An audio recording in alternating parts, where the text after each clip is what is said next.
এই 3 শর্তে যারা রাজি হবেন তাদেরকে আমরা বুকে জড়িয়ে ধরে ইনশাআল্লাহ আগামী 5টা বছর অন্তত আমরা বিশ্বকে এই মেসেজ দিতে চাই, জাতি হিসাবে অপশাসনের বিরুদ্ধে, দুঃশাসনের বিরুদ্ধে, ফ্যাসিবাদের বিরুদ্ধে আমরা ঐক্যবদ্ধ।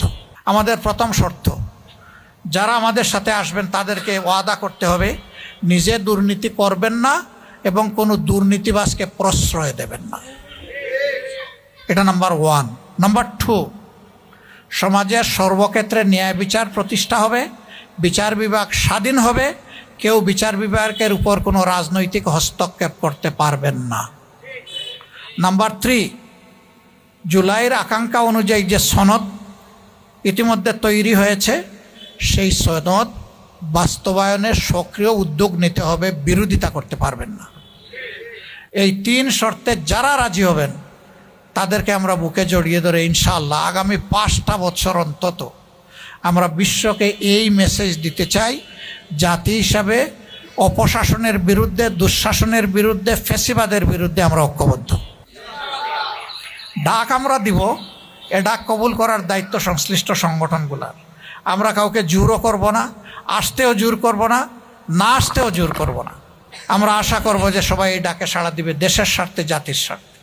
আল্লাহ আমাদের সহায় হন। আপনারা দোয়া করবেন। এখন থেকে আর আপনারা নাই, যেহেতু দেশ গড়ার অঙ্গীকার আমরা সবাই করেছি, আর যেহেতু সবাই যুবক, ইনশাআল্লাহ এখন থেকে সবাই আমরা এবং আমরা হয়ে সামনে পথ চলবো ইনশাআল্লাহ। এই বাংলাদেশ আপনার আমার সকলের জন্মভূমি। এই বাংলাদেশে আমরা সম্মানের সাথে বাঁচতে চাই, সম্মানের সাথে থাকতে চাই, বিশ্বের দরবারে আমরা একটা সম্মানের জায়গা চাই, সমাজে একটু শান্তি চাই, ছেলে মেয়েদের উন্নত লেখাপড়া চাই, উন্নত চরিত্রের মানুষ হয়ে তারা রাষ্ট্রের সেবা করবে সেই রকম নাগরিক হিসেবে তাদেরকে দেখতে চাই। আমরা দেখতে চাই আমাদের দেশটি জনগণ যেমনটা আকাঙ্ক্ষা করে তেমনটাই চলছে।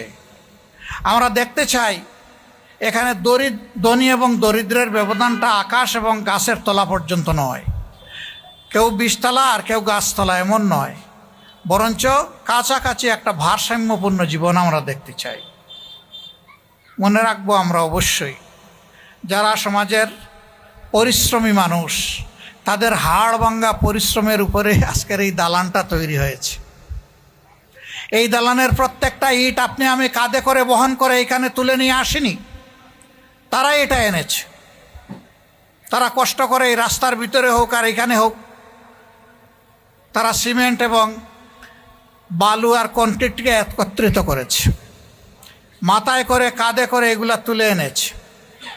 কোনো সময় মেশিন দিয়েও সেগুলাকে এলিভেটর দিয়ে তুলে নেওয়া হয়েছে, কিন্তু সেখানেও শ্রমিক লাগে, মানুষ লাগে, সেটা আপনি আমি করি নাই, এটি তারা করেছে। যে রাস্তা দিয়ে গাড়ি চলে, আমরা চলি, হাঁটি, সেই রাস্তাটা তারাই করেছে।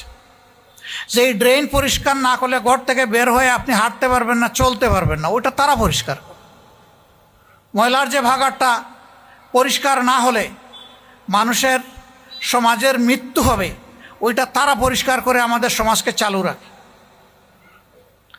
এরকম একটা একটা করে যদি আমরা ধরি তাহলে দেখব তাদের ত্যাগের উপরেই আমাদের এই সুখের জীবন।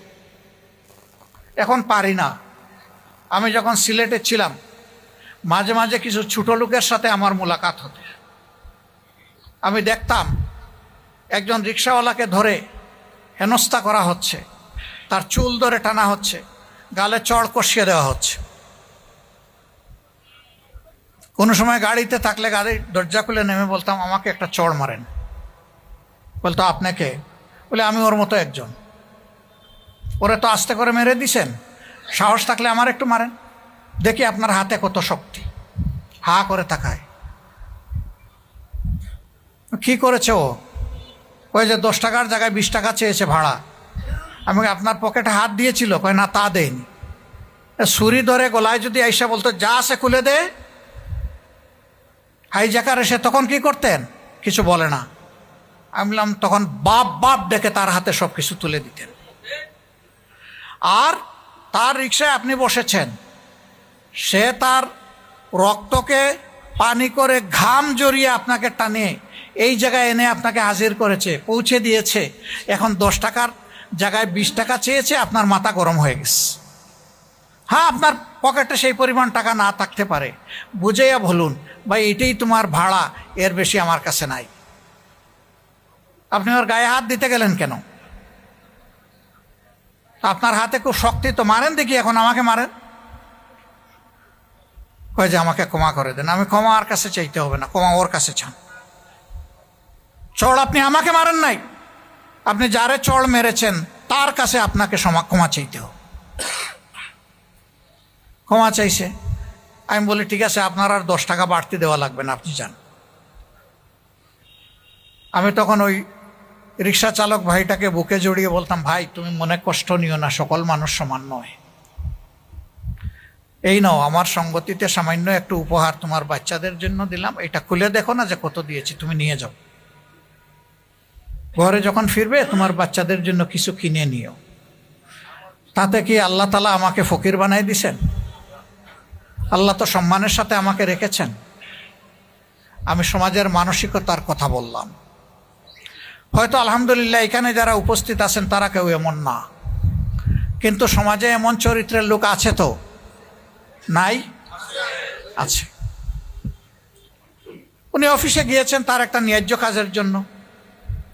অফিসে যিনি বসে আছেন সরকার তাকে বেতন দেয়, তার তো ওখানে কোনো টাকা পয়সা লেনদেন করার কথা না, কিন্তু সেখানে অনেক সময় ওরা চাইয়েও নেই, আবার নিজে খুশি হইয়া আগ বেড়ে দিয়ে দেয়। আপনি শিক্ষিত ডাকাতকে টাকা দিচ্ছেন, আপনার কলিজা কাঁপে না, কিন্তু একজন শ্রমিককে আপনি এইভাবে তার সাথে দুর্ব্যবহার করছেন, আপনি খুব সাহসী বীর, লজ্জা করা উচিত। আপনি আকৃতিতে মানুষ হলেও আপনি খাসলতে মানুষ নন। কেন ভাই আমাদের সমাজে এই ব্যবধানটা? এটা কি অশিক্ষিত মানুষগুলা করে?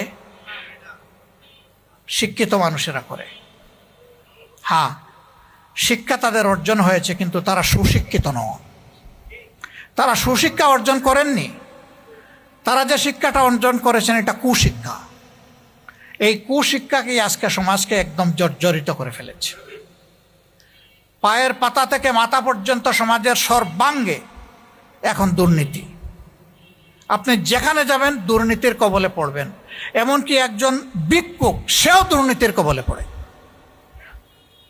আপনারা বলবেন ওই ভাই বা বোনটি কেমনে দুর্নীতির কবলে পড়ে? হ্যাঁ, পড়ে তো। বিভিন্ন জায়গায় ভিক্ষা করতে হলে এর চেয়ে আরো বড় ভিক্ষুককে তার চাঁদা দিতে হয়। এই রাস্তায় তুমি ভিক্ষা করবা, তোমার ভিক্ষা শুরু হওয়ার আগে, আগের দিনের জমা থেকে আগে চাঁদা দিতে হবে। সে যদি বলে যাওয়ার সময় দিব, বলবে এখানে তোমার জায়গা নেই, যাও, চলে যাও।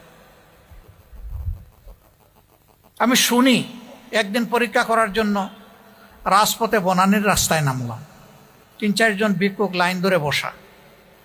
সালাম দিলাম, জবাব তারা দিল না। আসলে এইভাবে জবাব দেওয়ার কথা না, সমাজে এর প্রচলন নেই। আমি কোনো কিছু মনে করিনি। এরপরে দরদ দিয়ে জিজ্ঞেস করলাম যে ভাই কতদিন ধরে এখানে ভিক্ষা করে? একজনকে বললো স্যার 7-8 বছর হয়ে গেছে। বললাম তো মেলা সময় তুমি ভিক্ষা করেছো, এখনো তোমার ভিক্ষা করতে হয়? করা লাগে। তাই আমি বললাম যে কেমন মানুষের কাছ থেকে সহযোগিতা পাও? খারাপ না, সারাদিনে 2000-2500 এরকম হয়ে যায়। মাশাল্লাহ, তাইলে তো কম না। স্যার থাকে না। থাকে না কেন? যে প্রথমেই 400 টাকা দিয়ে এখানে বসতে হয়। আমি জিজ্ঞেস করলাম কারে দিতে হয়? আপনি বুঝে নেন। মানে সে আমার দিকে ইশারা করলো আর, যে আপনি বুঝে নেন। তাই আমি বললাম এটা কি প্রতিদিন? স্যার শুরু করার আগে দিতে হয়, নইলে এখানে বসতে দেয় না। এখন বলে তো বড় ভিক্ষুক কে? ওই রাস্তায় যে বসে আছে, নাকি ডাকাতি করে যে চাঁদা নেয় সে? রাজার হস্ত করে সমস্ত কাঙ্গালের দন ছুরি, সেই কথার যেন বাস্তব প্রতিধ্বনি যারা এরকম করে।